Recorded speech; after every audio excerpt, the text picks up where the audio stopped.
మా వాళ్ళంతా ఈరోజు అలా సరదాగా అన్నవరం అర్థం అయితే బయలుదేరాము. దారిలో ఆయిల్ కొట్టించుకుని మంచి ఎండలో అయితే బండి వేసుకుని అలా బయలుదేరాము. దారిలో అయితే ఎండ చంపేస్తుందని మా వాడైతే ఎందుకురా కారు తీసుకుంటారా, కారు వెళ్ళిపోతాం అన్నాడు. మా మాయ అయితే కారు ఎందుకురా డైరెక్ట్ బస్సు అయితే తీసుకుందాం మొత్తం అందరికీ అయితే అన్నాడు. సర్లేని ఎలా బయలుదేరితే దారిలో అయితే గేట్ అయితే వేసేసారు. ఈ గేట్ ఏంటో తెలియదు, ఇప్పుడు వెళ్ళినా సరే గేట్ వేసే ఉంటుంది. నా మీద పగబడిస్తున్నా ఉంది గేట్ అయితే. సర్లే చేసేది ఏమి లేదని ట్రాక్ కింద అయితే నేలైతే నుంచున్నాం. కంచేపు ట్రైన్ వచ్చి వరకుని పైనుంచి ఎండ అయితే బగ్గబగ్గలాడించేస్తుంది ఈరోజు అయితే.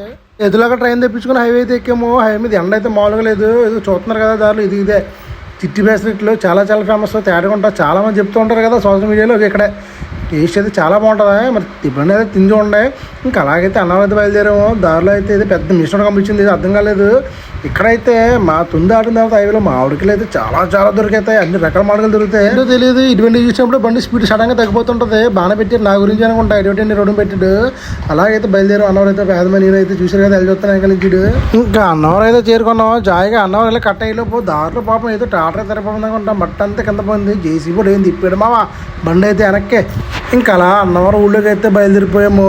చాలా హ్యాపీగా అనిపించింది. ఎండలో అయితే అన్నవరం రావడం అయితే మామూలుగా లేదు. ఇదంతా వచ్చేసి అన్నవరం కింద నుండి కొండ కింద నుండి చూసారు కదా. ఇక్కడ నుంచే మెట్లు అయితే ఎక్కుతారు చాలామంది ఇక్కడే ప్రసాదాలు దర్శనం చేసుకుంటూ ఉంటారు. ఇవన్నీ కూడా కొండ కింద దొరుకుతాయి. ఇవన్నీ అయితే పిల్లలకి తీసుకోవడానికి. అదేవిధంగా ఈ అన్నవరంలో ది మోస్ట్ ఫేమస్ ఇది గోవిందనామాలో. ఇదైతే చాలా బాగుంటుంది చూడడానికి. ఈ వీడియోలో చూసిన ఈ నామాలు అయితే కొత్తగా అయితే పెట్టారు.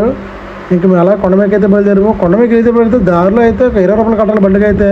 20 రూపాయలు కట్టకపోతే బండి అయితే పైకి అయితే వెళ్ళలేరు. ఇక్కడ చూస్తున్నారు కదా ఇదైతే ఎర్రప్రమాణం ఇచ్చేయాలన్నమాట. టోకెన్ అయితే ఇస్తారు. టోకెన్ తీసుకుని జాగ్రత్తగా అయితే బయలుదేరాలి. అయితే చాలామంది అయితే ఎండలో బస్సుల గురించి అయితే వెయిట్ చేస్తున్నారు. బస్సు రాగానే అయితే అందరూ ఫ్రీ బస్సులు ఉంటాయి. ఫ్రీ బస్సులతో అయితే పైకి అయితే రావచ్చు. ఇంకా అలా అయితే దర్శనం అయితే చేసుకుని అన్న సమారాధనకి అయితే బయలుదేరాము. అన్న సమారాధనకి అయితే లైన్ అయితే క్యూలో అయితే వెళ్ళాలి. లైన్ అయితే ఖాళీ అయితే లేదు. మా అన్నవరంలో అయితే అన్నప్రసాదం అయితే చాలా బాగా పెడతారు. చాలా బాగుంటుంది. అన్నప్రసాదం అయితే ఎప్పుడు ఖాళీ అయితే ఉంటుందో చూసారు కదా. సాంప్రదాయంగా పచ్చడి అడ్డు అయితే వడ్డిస్తారు. ఇక్కడైతే సోమవారికి ప్రసాదం, అదేవిధంగా ఒక కూర, అదేవిధంగా ఒక పచ్చడి, పులిహోర, రైసు, సాంబారు, అదేవిధంగా పెరుగు అన్నీ కూడా చాలా బాగా వడ్డిస్తారు. అంతా అయిపోయిన తర్వాత అలా కింద దిగి మా వాళ్ళు అయితే గ్రౌండ్లోకి వెళ్ళలేదు అన్నారు. గ్రౌండ్ అయితే కంటే కూర్చుంటే మేమైతే బయలుదేరిపోయాము.